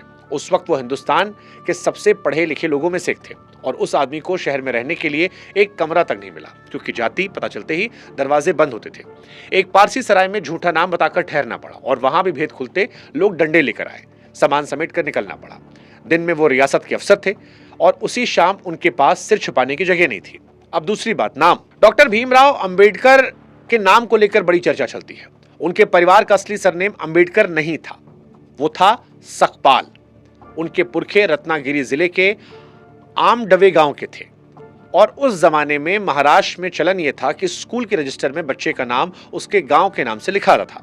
इसलिए जब उनके पिता ने सतारा के स्कूल में दाखिला करवाया तो नाम लिखवाया गया आमडवेकर, यानी आमड़वे गांव वाला। और यही उनके एक मास्टर थे, कृष्णा जी केशव अंबेडकर, जो ब्राह्मण थे और इस बच्चे से बहुत प्यार करते थे, और उन्होंने रजिस्टर में आम्बेडवेकर काटकर अपना सरनेम अंबेडकर लिख दिया। अब सवाल यह है कि सबूत क्या है, क्योंकि इस पर वाकई झगड़ा होता है। सबसे भारी सबूत यह है कि यह बात खुद अंबेडकर ने कही थी। 13 अप्रैल 1947 को मराठी पत्रिका नवयुग में छपी एक बातचीत में उन्होंने खुद बताया था कि उनका असली सरनेम आम्बेडवेकर था, गांव का नाम आम्बड़वे था और यह सरनेम उनके मास्टर जी ने दिया था। उसी बातचीत में दोनों वजह एक साथ मौजूद है कि मास्टर को आम्बेडकर बोलना अटपटा लग रहा था और यह भी कि उस बच्चे पर उनका प्यार था। इसके अलावा जिन 3 लोगों ने उनकी सबसे बड़ी जीवनियां लिखी, धनंजय कीर, चांगदेव और वसंत मून, तीनों के यहां यह बात दर्ज है। महाराष्ट्र में अंबेडकर पर सबसे ज्यादा काम करने वाले जानकारों में से एक हरि नरके ने भी इसे सही बताया है। तो सीधा जवाब यह है कि हाँ, ये बात सही मानी जाती है कि अंबेडकर को नाम उनके मास्टर साहब ने दिया। अब वो हिस्सा जिसके लिए ये सवाल उठाया जाता है, क्योंकि उसी सतारा के स्कूल में उसी दौर में इस बच्चे के साथ क्या हो रहा था वो भी सुन लीजिए। क्लास में तो बैठने दिया गया, पर बाकी बच्चों के साथ नहीं, कोने में अलग, वो भी अपने घर से लाई हुई बोरी, जिसे छुट्टी के बाद खुद उठाकर जाना पड़ता था क्योंकि उसे कोई हाथ नहीं लगाता था। कहा जाता है नाई उनके बाल काटने को तैयार नहीं थे। ये काम घर में उनकी बड़ी बहन करती थी और सबसे बुरा हाल पानी का था।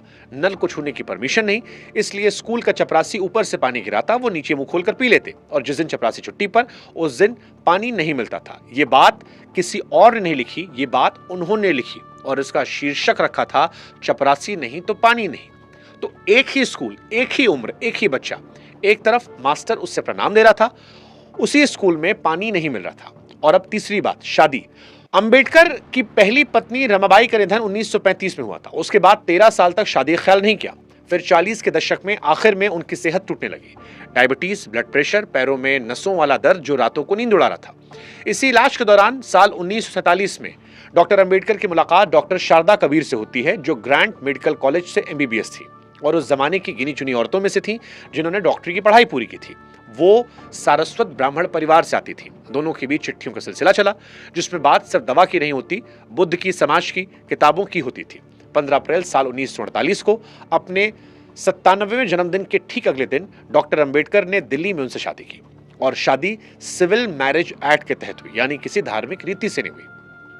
शारदा कबीर अब सविता अंबेडकर थी। हालांकि वो उन्हें आखिर तक शारू बुलाते थे और उन्हें मानने वालों ने उन्हें माई साहब तक कह दिया था। हाँ, इस शादी में बहुत लोग नाराज हुए थे। खुद अंबेडकर के खेमे के लोग भी नाराज हुए थे, जिन्हें यह बात हजम नहीं हुई थी। अब वो बात जिसके लिए पूरा हिस्सा रखा गया। 1936 में लिखी अपनी सबसे मशहूर किताब एनिहिलेशन ऑफ कास्ट में अंबेडकर साफ लिख चुके थे कि जाति तोड़ने की असली दवा दूसरी जाति में शादी है, क्योंकि जब तक खून नहीं मिलेगा तब तक अपनापन नहीं आएगा। यानी जो बात उन्होंने 1936 में कागज पर लिखी थी, 1948 में अपनी जिंदगी में करके दिखाई थी। तो अब तीनों को एक साथ रखकर देखिए। हाँ, वो भूखे नहीं मरे। हाँ, नाम एक ब्राह्मण ने उन्हें दिया था और यह भी सच है कि पत्नी ब्राह्मण थी। तीनों सच जानने के बाद एक चौथी बात जिसका जिक्र करना जरूरी है, क्योंकि जिस आदमी के पास घर था उसे कमरा नहीं मिला, जिसे मास्टर ने नाम दिया उसे स्कूल में पानी नहीं मिला, और जिसे ब्राह्मण से शादी की उसने वो अपनी लिखी किताब पर अमल करते हुए की। अब जो लोग इन तीनों को तंज की तरह उछालते हैं, वो असल में अपने बारे में एक बात बता रहे होते हैं कि उन्होंने इस आदमी की एक भी लाइन नहीं पढ़ी है। और ये एक बहुत बड़ा सच है। ये सच कितना शॉकिंग था, ये आप हमें कमेंट सेक्शन में बता सकते हैं, क्योंकि बहुत सारे लोगों को ये वाला सच नहीं पता था। अगला सवाल है, क्या अंबेडकर साहब कम्युनिस्ट थे? यह सवाल इसलिए उठता है क्योंकि उनका सारा काम गरीब, मजदूर और सबसे नीचे दबे हुए आदमी के इर्द गिर्द घूम रहा था। और इस देश में एक आदत बन गई है कि जो भी गरीब की बात करे उससे किसी ना किसी खाने में डाल दो। तो जवाब क्या है? जवाब वो है जो दोनों तरफ के लोगों को चुभेगा। पहला वो हिस्सा जो राइट विंग को असहज करेगा। अंबेडकर पूंजीवाद के भक्त बिल्कुल नहीं थे। साल 1947 में उन्होंने स्टेट्स एंड माइनॉरिटीज नाम का एक दस्तावेज रखा, जिसमें उनका प्रस्ताव था कि देश के बड़े उद्योग और बीमा सरकार के हाथ में हो और खेती की जमीन को भी सरकारी मालिकाने में लाकर सामूहिक तरीके से चलाया जाए। अब ये कोई हल्की फुल्की बात नहीं है, ये उस दौर का बहुत आगे बढ़ा हुआ समाजवादी खाका था। यानी जो लोग आज उनका नाम लेकर बाजार की तारीफ करते हैं, उन्होंने ये कागज कभी खोला ही नहीं। अब वो हिस्सा जो दूसरी तरफ को चुभेगा। 20 नवंबर साल 1956 को काठमांडू में बौद्ध धर्म के एक बड़े सम्मेलन में उन्होंने एक भाषण दिया, जिसका नाम था बुद्धा और कार्ल मार्क्स। ये उनकी जिंदगी के आखिरी हफ्तों की बात है। इसके सिर्फ 16 दिन बाद उनका निधन हो गया। यानी किसी जवानी के जोश में दिया गया भाषण नहीं था, ये एक बीमार आदमी का आखिरी भाषण था। उस भाषण में उन्होंने कहा कि बुद्ध और मार्क्स की मंजिल एक ही है, दोनों दुख और शोषण खत्म करना चाहते हैं। झगड़ा मंजिल का नहीं, रास्ते का है। और कम्युनिस्टों का रास्ता क्या है? उनके मुताबिक दो ही चीजें, हिंसा और मजदूरों की तानाशाही। उन्होंने साफ कहा कि बुद्ध का तरीका समझाने का है, प्यार का है, नैतिक शिक्षा का है, और वो हिंसा की इजाजत नहीं देता। फिर उन्होंने वो लाइन कही जो सबसे कड़वी है, कम्युनिस्टों को नतीजे जल्दी मिल जाते हैं, क्योंकि जब आप आदमी को मिटा देने का रास्ता चुनते हैं तो विरोध करने के लिए वो बचता ही नहीं। उन्होंने अपने कम्युनिस्ट दोस्तों से कुछ अच्छे सवाल भी पूछे थे, जिसका जवाब कभी नहीं मिला। और सबसे बड़ा सवाल यह था कि तानाशाही के बाद क्या? आप कहते हैं कि राज्य एक दिन अपने आप खत्म हो जाएगा, पर वो दिन कब आएगा, उसकी गारंटी क्या है? उन्होंने ये भी लिखा कि मार्क्स की ये बात कि समाजवाद अपने आप आएगा, वो इतिहास ने गलत साबित कर दी। और इस पूरे झगड़े की जड़ इससे भी पुरानी है। 30 के दशक में मुंबई की मिलों में अंबेडकर और कम्युनिस्ट आमने सामने थे, और उनका सबसे बड़ा इल्जाम कम्युनिस्टों पर यही था कि ये लोग सिर्फ वर्ग देखते हैं, जाति देखते ही नहीं। मजदूर को मजदूर मानकर हिसाब लगाते हैं। ये भूल जाते हैं कि उस मिल के अंदर भी एक मजदूर दूसरे मजदूर के हाथ का पानी तक नहीं पीता। तो जवाब यह है कि वो कम्युनिस्ट नहीं थे, पर वो पूंजीवादी भी नहीं थे। वो चाहते थे कि गरीब का हक बंदूक से नहीं, वोट और कानून से आए, और उनका सारा जीवन इसी इज्जत का नाम था। अगला सवाल, क्या अंबेडकर आर्य आक्रमण सिद्धांत के समर्थक थे? आज इस देश में जो कहानी सबसे ज्यादा सुनाई जाती है वो ये कि बाहर से आर्य आए और उन्होंने यहां के मूल निवासियों को हराया। उन्हीं हारे हुए लोगों को शूद्र और अछूत बना दिया गया। और यह कहानी अक्सर अंबेडकर के नाम से जोड़कर सुनाई जाती है। सच्चाई यह है कि यह कहानी उन्होंने खारिज कर दी थी।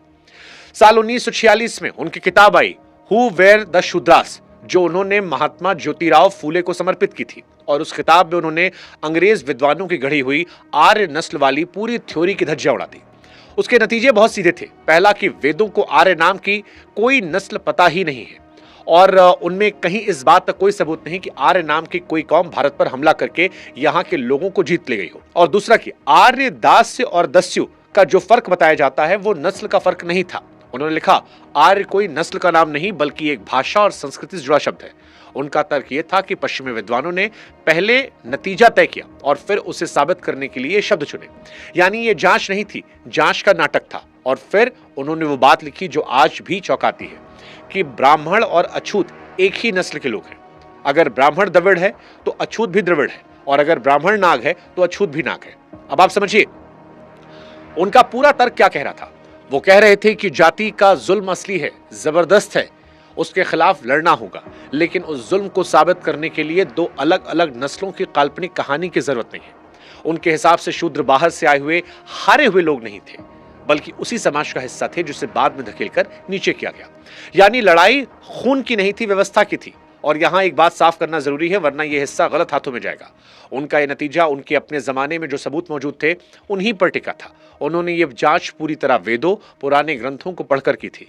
खुदाई के सबूत उस वक्त बहुत सीमित थे और डीएनए वाला विज्ञान तो पैदा ही नहीं हुआ था। आज ये सवाल बिल्कुल अलग औजारों से जांचा आता है और उसकी अपनी बहस है। इसलिए उनकी बात को आज के किसी भी पक्ष का सर्टिफिकेट बनाकर पेश करना उनके साथ बेईमानी होगी, विज्ञान के साथ भी। पर एक बात साफ है, यह तथ्य आज के बहुत सारे लोगों को असहज कर सकता है और वो लोग उन्हीं के नाम पर झंडा उठाकर घूम रहे हैं। जो आदमी अपनी ही बात को सबूत की कसौटी पर तोड़ने को तैयार हो, उसके नाम पर बिना पढ़े नारे लगाए जा रहे हैं। अगला सवाल, क्या अंबेडकर भाषा के आधार पर राज्य बनने के खिलाफ थे? इसका जवाब यह है कि वो तरीके के खिलाफ थे जिस तरीके से हो रहा था, और उसकी वजह इतनी आगे की थी कि आज 70 साल बाद भी वही बात इस देश की सबसे बड़ी बहस है। 23 दिसंबर साल 1955 को औरंगाबाद में बैठकर एक छोटी सी किताब खत्म की, थॉट्स ऑन लिंग्विस्टिक स्टेट्स, जो राज्य पुनर्गठन आयोग की सिफारिशों पर उनका जवाब था। और उन्होंने जो सबसे पहली बात पकड़ी वो थी राज्य के आकार का भारी अंतर, कि उनके अपने दिए आंकड़ों के हिसाब से उत्तर प्रदेश की आबादी 6 करोड़ के ऊपर बैठ रही थी, बिहार के करीब 4 करोड़, जबकि दक्षिण भारत के कई राज्य 1.25 करोड़ पर सिमट रहे थे। और यही उन्होंने वो बात लिखी जो आज पढ़ने पर रोंगटे खड़े करती है, कि आयोग की सिफारिशों का नतीजा यह होगा कि उत्तर एकजुट हो जाएगा, दक्षिण टुकड़ों में बंट जाएगा। उन्होंने साफ पूछा, क्या दक्षिण उत्तर का दबदबा बर्दाश्त करेगा? अब जरा आज की खबर उठाकर देखिए। जनगणना के बाद लोकसभा की सीटों के बंटवारे को लेकर उत्तर और दक्षिण के बीच तनातनी चल रही है, और यह हुबहू वही बहस है जो अंबेडकर जी 1955 में लिख गए थे। उनका हल क्या था? सूत्र था एक राज्य एक भाषा, और उन्होंने जोर देकर कहा कि इसका उल्टा, यानी एक भाषा एक राज्य जरूरी नहीं, मतलब यह कि एक ही भाषा बोलने वाले लोग कई राज्यों में बंट सकते हैं और इसमें कोई हर्ज नहीं है। इसी आधार पर उन्होंने सुझाव दिया कि उत्तर प्रदेश को 3 हिस्सों में बांटा जाए, बिहार को 2 हिस्सों में जिनकी राजधानियां पटना हो, रांची हो, मध्य प्रदेश को 2 हिस्सों में, महाराष्ट्र को भी कई हिस्सों में। मुंबई के लिए उनका अलग विचार था, उससे उन्होंने एक अलग शहर राज्य बनाने का प्रस्ताव दिया था। और एक सुझाव तो इससे बड़ा था कि देश की एक दूसरी राजधानी भी होनी चाहिए, उसके लिए उन्होंने हैदराबाद का नाम रखा था। अब देखिए वक्त ने क्या किया, बाद में बिहार से झारखंड बना, राजधानी रांची बनी, मध्य प्रदेश से छत्तीसगढ़ बना, उत्तर प्रदेश से उत्तराखंड बना, आंध्र से तेलंगाना बना। यानी जो बात उन्होंने 1955 में लिखी थी, इस देश ने अगले 50 साल में टुकड़ों टुकड़ों में जाकर वही बात मानी। तो यह मिथक ही उल्टा है। वो भाषा के दुश्मन नहीं थे, वो बड़े और भारी राज्यों के दुश्मन थे, क्योंकि उनका मानना था कि जब कोई एक राज्य इतना बड़ा हो जाए कि पूरे देश की राजनीति उसकी मुट्ठी में आ जाए, तो लोकतंत्र का संतुलन बिगड़ने लगता है। और उस डर पर हंसना आज थोड़ा मुश्किल है, क्योंकि आज उसी डर पर संसद में बहस हो रही है। अब इस वीडियो का सबसे मजेदार हिस्सा, सबसे रोचक हिस्सा, क्या गांधी विरोधी थे अंबेडकर? इस सवाल का जवाब आज 2 तरह से दिया जाता है और दोनों झूठ है। एक तरफ वो लोग हैं जो कहते हैं कि दोनों में कोई झगड़ा नहीं था, दूसरी तरफ वो लोग हैं जो कहते हैं कि दोनों एक दूसरे के जानी दुश्मन थे। और सच ये है कि दोनों झूठ बोलते हैं, क्योंकि असली कहानी इसके बीच में है और वो कहानी दिलचस्प है। गांधी जी और अंबेडकर जी में टकराव असली था, गहरा था। दोनों की पहली मुलाकात अगस्त 1931 में मुंबई में हुई थी और वहीं से हवा तनी हुई थी। फिर आता है 16 अगस्त 1932, जब ब्रिटिश प्रधानमंत्री रैमजे ने कम्युनल अवार्ड का ऐलान किया, जिसमें दलितों को अलग वोटर लिस्ट का हक मिल गया।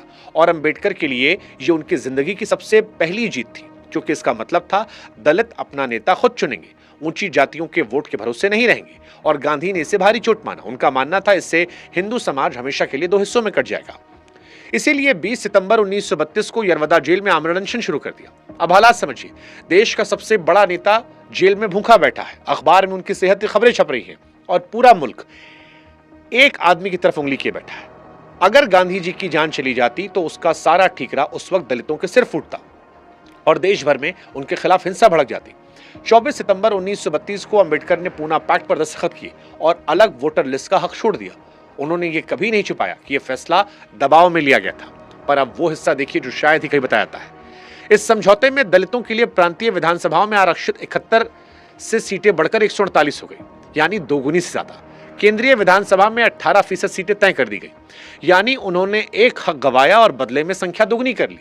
पर जो असली चेतावनी थी वो सीटों की गिनती से कहीं ज्यादा थी। और इसे जरा गौर से सुनिए, क्योंकि इस वीडियो के आखिर में इसी बात पर लौटेंगे।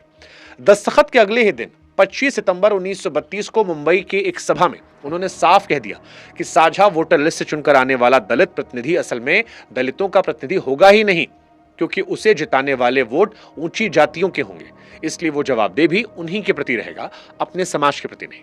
और अब जरा आज के दौर में देखिए, इस देश में आज भी सबसे आम शिकायत यही है कि आरक्षित सीट से जीता हुआ नेता पहले अपनी पार्टी का होता है, फिर अपने समाज का। और ये कोई नई शिकायत नहीं है, ये उस आदमी ने 1932 में दस्तखत करने के 24 घंटे के भीतर अपने हाथों से किए गए समझौते कमजोरी के तौर पर बता दी थी। पर उनकी सबसे गहरी लड़ाई नजरिए की थी। गांधी जी अछूतों को हरिजन कहते थे, यानी ईश्वर के लोग, और उनका रास्ता यह था कि ऊंची जाति के हिंदू अपना दिल बदलें, छुआछूत छोड़ें। अंबेडकर इसी बात पर भड़कते थे। उनका कहना था कि यह तो भीख मांगना हुआ, हक नहीं। अगर मेरा हक तुम्हारे दिल बदलने पर टिका है तो जिस दिन तुम्हारा दिल नहीं बदला उस दिन मेरे लिए कुछ नहीं बचेगा। इसलिए वो कानून, सत्ता और हिस्सेदारी मांगते थे, दया नहीं। 1945 में उन्होंने पूरी किताब लिख दी, what Congress and Gandhi have done to the untouchables. और 1955 में बीबीसी को दिए एक इंटरव्यू में उन्होंने साफ कहा कि गांधी को कभी महात्मा नहीं माना, पर तराजू का दूसरा पलड़ा भी उतना ही ईमानदारी से रखना होगा कि 1920 से गांधी और 1946 से गांधी एक आदमी नहीं थे। 1935 में उन्होंने अपने अखबार हरिजन में लेख लिखा जिसका शीर्षक था जाति को जाना होगा। 1946 आते आते ऐलान कर दिया था कि सेवाग्राम आश्रम में किसी जोड़े की शादी तभी होगी जब दोनों में से एक हरिजन होगा। यानी आखिरी सालों में वो सिर्फ अलग जाति में शादी के समर्थक नहीं रह गए, बल्कि उससे कम पर तैयार नहीं थे। और ये सच भी है, गांधी जी के अनशन ने छुआछूत को रातों रात देश का सबसे बड़ा मुद्दा बनाया था। तो सच क्या है? सच ये है कि ये दो दुश्मनों की लड़ाई नहीं थी, ये दो ऐसे आदमियों की लड़ाई थी जो एक ही बीमारी को पहचान चुके थे, बस एक दवा पे राजी नहीं थे। एक कहता था समाज का दिल बदलो, दूसरा कहता था समाज का कानून बदलो। आज 70 साल बाद जब आप अखबार खोलते हैं और किसी गांव में घोड़ी से उतारे गए दूल्हे की खबर पढ़ते हैं, तो शायद यह मानना पड़ता है कि दोनों में से किसी एक काम अब तक पूरा नहीं हुआ है। लेकिन ये बात तो गांधी जी और अंबेडकर जी की थी। असली सवाल तो यह है कि क्या अंबेडकर और सावरकर के बीच में कोई तालमेल था? यह सवाल आज सबसे ज्यादा राजनीति के लिए इस्तेमाल होता है और इसका जवाब इससे साफ होना चाहिए। जवाब यह है कि एक बात पर थोड़ा तालमेल था, बाकी हर चीजों पर आमने सामने की भिड़ंत थी। और जो तालमेल था उस पर भी सबूत आपस में लड़ रहे हैं। पहले तालमेल वाला हिस्सा, सावरकर रत्नागिरी में नजरबंद थे और वहां पर जाति के खिलाफ काफी काम किया। फरवरी 1931 में वहां पतित पावन मंदिर खुला जिसमें हर जाति के हिंदू को दाखिल होने का हक था। अब एक बात यहीं पर साफ कर दें, क्योंकि यह अक्सर गलत बताई जाती है कि मंदिर की सोच सावरकर की थी, पर उसे बनवाने का पैसा भागोजी सेठ कीर का था और खुद मंदिर के शिलालेख पर यह बात दर्ज है। इसके अलावा सावरकर ने अलग अलग जातियों को एक पंगत में बिठाकर खाना खिलाने के आयोजन किए। 22 फरवरी साल 1933 को छुआछूत का पुतला भी जलवाया गया। अब वो चिट्ठी जो आज सबसे ज्यादा उछाली आती है, धनंजय कीर, जिन्होंने अंबेडकर और सावरकर दोनों की जीवनी लिखी, उन्होंने अपनी किताब में अंबेडकर की एक चिट्ठी दर्ज की है जिसमें अंबेडकर सावरकर के सामाजिक सुधार वाले काम की तारीफ करते हैं। पर उसी चिट्ठी में वो एक शर्त भी जोड़ते हैं कि सिर्फ छुआछूत हटाना काफी नहीं है, अगर अछूतों को हिंदू समाज के असली हिस्सा बनाना है तो पूरी जो व्यवस्था है वर्ण की उसे तोड़ना होगा। यानी वो पूरी सीढ़ी जिसमें ब्राह्मण सबसे ऊपर, शूद्र सबसे नीचे। और अब वो हिस्सा जो साथ में कहीं बताया नहीं जाता कि कीर की किताब को इतिहासकार पूरी तरह सच नहीं मानते, क्योंकि वो सावरकर के प्रशंसक जीवनी लेखक थे। और इससे भी बड़ी बात यह कि खुद अंबेडकर के अखबार जनता में पतित पावन मंदिर की आलोचनाएं भी छपी थी। यानी एक तरफ तारीफ वाली चिट्ठियां हैं, दूसरी तरफ उन्हीं के अखबार की आलोचना, और जो लोग इनमें से सिर्फ एक दिखाते हैं वो अधूरा सच बता रहे हैं। बुनियादी फर्क तो कहीं गहरा है कि सावरकर के लिए जाति सुधार हिंदू समाज को मजबूत और एकजुट रखने का जरिया था, जबकि अंबेडकर के लिए सवाल एकता का था ही नहीं, बराबरी का था। सावरकर हिंदू राष्ट्र की बात करते थे और अंबेडकर ने 1936 में एनिहिलेशन ऑफ कास्ट लिखकर कहा कि जाति की जड़ धर्म ग्रंथों में है, जब तक उन ग्रंथों की पवित्रता पर सवाल नहीं उठेगा जाति नहीं जाएगी। 1956 में उन्होंने वो किया जो सावरकर की सोच के उलट था, हिंदू धर्म ही छोड़ दिया, और सावरकर ने इस धर्म बदलने को बेकार बताया था। और सबसे बड़ी टक्कर तो कहीं और दर्ज है। अपनी किताब पाकिस्तान और द पार्टीशन ऑफ इंडिया में अंबेडकर लिखते हैं कि हैरानी की बात यह है कि दो राष्ट्र वाले सवाल पर सावरकर और जिन्ना एक दूसरे के विरोधी नहीं बल्कि पूरी तरह सहमत हैं। दोनों मानते हैं इस देश में दो राष्ट्र हैं, फर्क बस इतना है जिन्ना कहते हैं उन्हें अलग हो जाना चाहिए और सावरकर कहते हैं उन्हें एक ही देश में साथ रहना चाहिए, जिसमें हिंदू राष्ट्र होगा और मुसलमान उनके भीतर रहेंगे।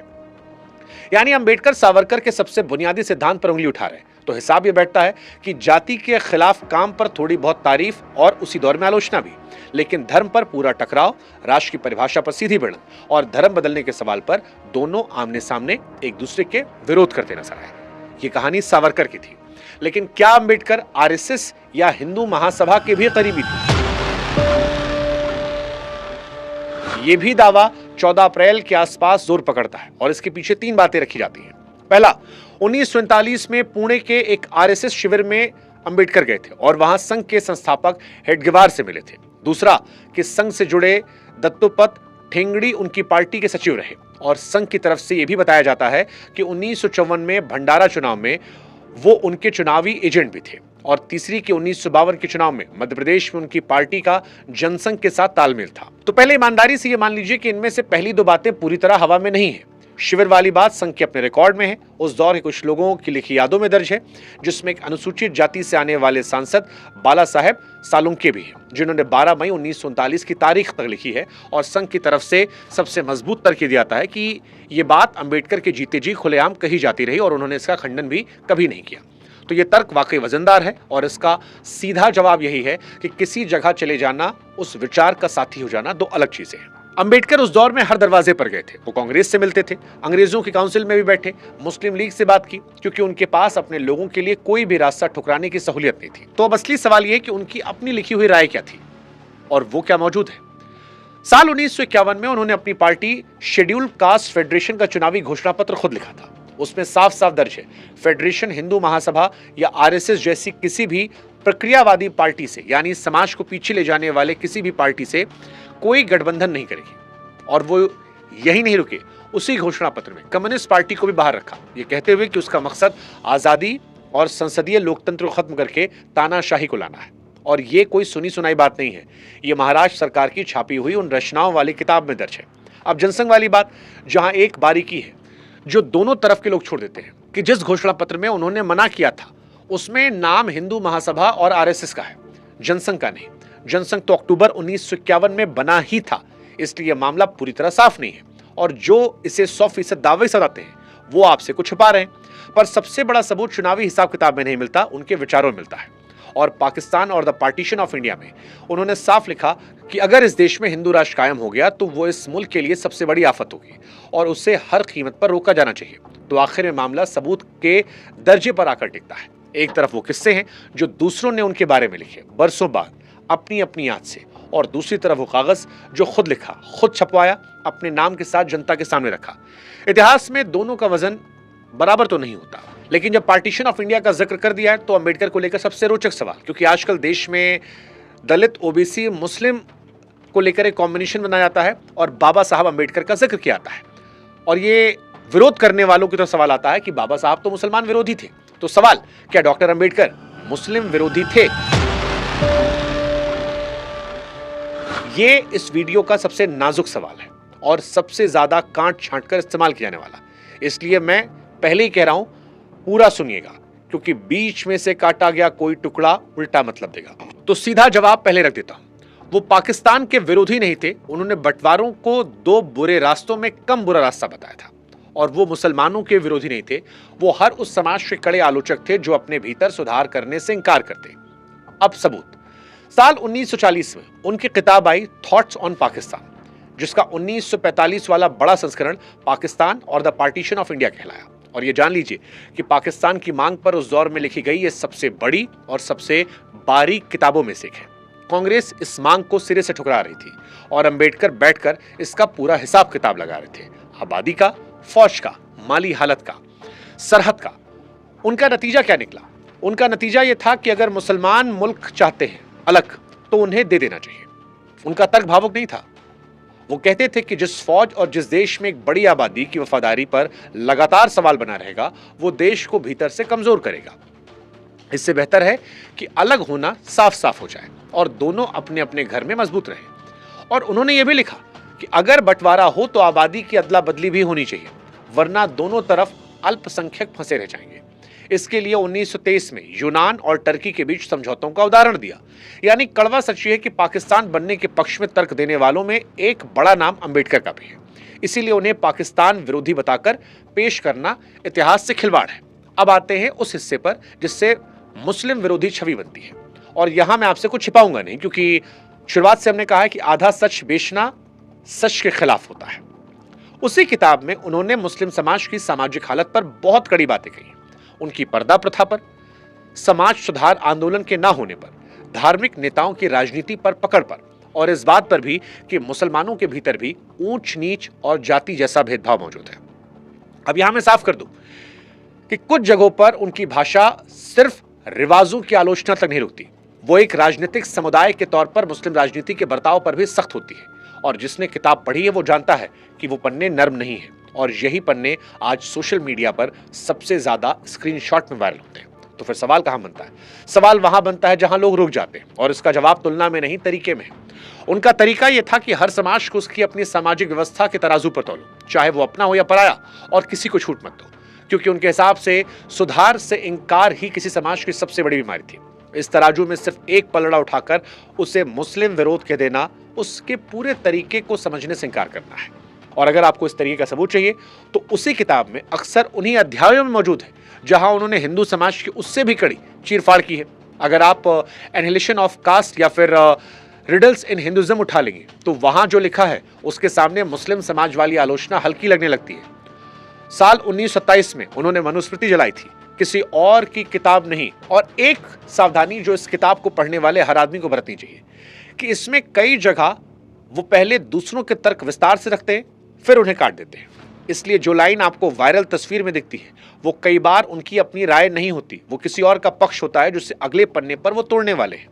और दोनों खेमे यही खेल खेलते हैं। अब वो तथ्य जो इस पूरे सवाल की हवा निकालता है। साल 1946 में संविधान सभा के चुनाव हुए। अंबेडकर बंबई से हार गए क्योंकि वहां कांग्रेस ने उनका रास्ता रोक दिया था। यानी संविधान लिखने वाला आदमी उस सभा में नहीं पहुंच पा रहा था। तब बंगाल से एक आदमी आगे आया, जोगेंद्र नाथ मंडल, जो नाम शुद्ध समाज से थे और अंबेडकर की पार्टी के बंगाल प्रमुख थे। और उन्होंने जेसोर खुलना की सीट का इंतजाम करवाया जिसमें मुस्लिम लीग का सहयोग शामिल था। यहां एक बारीक समझिए, क्योंकि इस पर बहुत गलत बातें फैलाती हैं कि संविधान सभा के सदस्य आम जनता नहीं चुनती थी, उन्हें उस वक्त की सूबाई विधानसभाओं में बैठे विधायक चुनते थे।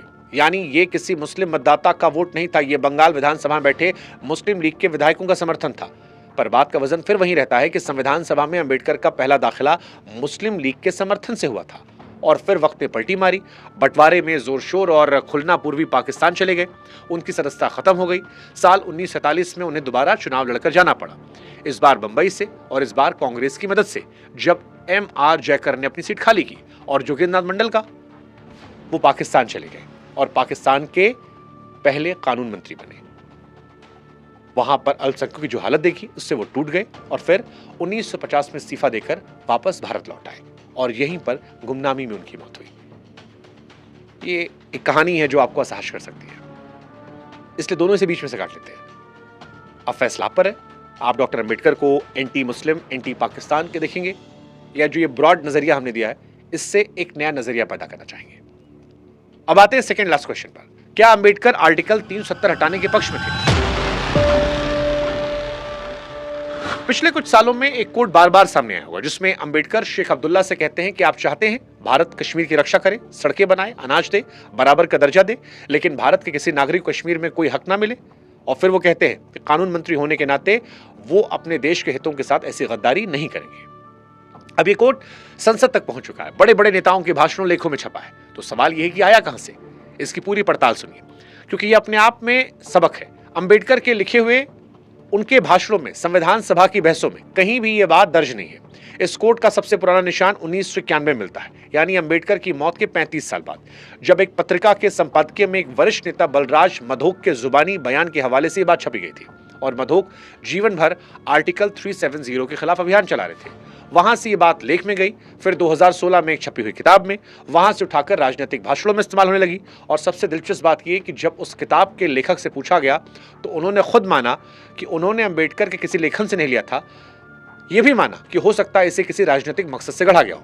अब यहां पर एक बात साफ कर दें, क्योंकि कहानी किसी एक पार्टी की नहीं है। जब 2019 में आर्टिकल 370 हटाया गया तो इसी कोर्ट का सहारा लेकर उनका समर्थन उन दलित राजनीति करने वाली पार्टियों ने भी किया, जो खुद को अंबेडकर की सबसे बड़ी वारिस बताती है। यानी बिना जांचे इस्तेमाल करने का काम हर तरफ से हुआ। अब जो बात पक्के तौर पर दर्ज है वो सुनिए। आर्टिकल 370, जो उस वक्त ड्राफ्ट में 306A के नाम से था, संविधान सभा में 17 अक्टूबर 1949 को एन गोपाल स्वामी अयंगार ने पेश किया था, जो खुद जम्मू कश्मीर के दीवान रह चुके थे। अंबेडकर ने इसे पेश नहीं किया था। उस दिन की बहस में उनका कोई भी भाषण रिकॉर्ड में नहीं मिलता। तो ईमानदार जवाब क्या है? ईमानदार जवाब यह है कि इस अनुच्छेद के मामले में रिकॉर्ड खामोश है। इस बात का कोई सबूत नहीं है कि उन्होंने इसका विरोध किया, ना ही सबूत है कि समर्थन किया। और जब रिकॉर्ड खामोश होता है तो ईमानदारी कहती है कि खामोश रहें, ना कि मरे हुए आदमी के मुंह में अपनी लाइन डाल करते। और ये इस वीडियो का बहुत बड़ा सबक है कि जब कोई आदमी इतना बड़ा हो जाए कि हर पक्ष उसे अपना बताना चाहे, उसके नाम पर बोलना चाहे, तो पहले उसकी अधूरी बातें उठाई जाती हैं, फिर काटी हुई बातें, और कई बार वो बातें भी जो वो कहता भी नहीं है। और अब आते हैं आखिरी सवाल पर, क्या डॉक्टर अंबेडकर कभी चुनाव नहीं हारे? आज इस देश में डॉक्टर अंबेडकर की तस्वीर हर पार्टी के मंच पर है। हर नेता हर इलेक्शन में बिना अंबेडकर का नाम इस्तेमाल किए भाषण नहीं देता। तो आपको क्या लगता है कि डॉक्टर अंबेडकर अपने जमाने में कितने बड़े नेता रहे होंगे? सच थोड़ा अलग है। 1952 में आजाद भारत का पहला आम चुनाव होता है और अंबेडकर बंबई नॉर्थ सेंट्रल में खड़े हुए खुद जवाहरलाल नेहरू उस सीट पर प्रचार करने आए। नतीजा यह निकला कि संविधान लिखने वाले आदमी को 1,23,000 वोट मिले और उसे हराने वाले को 1,38,000, यानी करीब 15,000 वोटों का फासला। अब सुनिए हराया किसने था?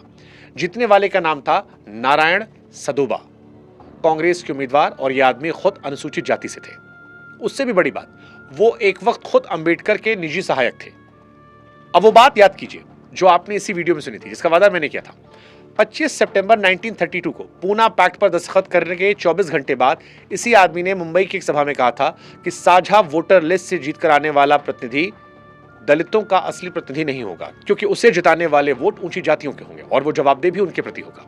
20 साल बाद उसी व्यवस्था के तहत ठीक वैसा एक उम्मीदवार खड़ा किया गया और वो जीत गया।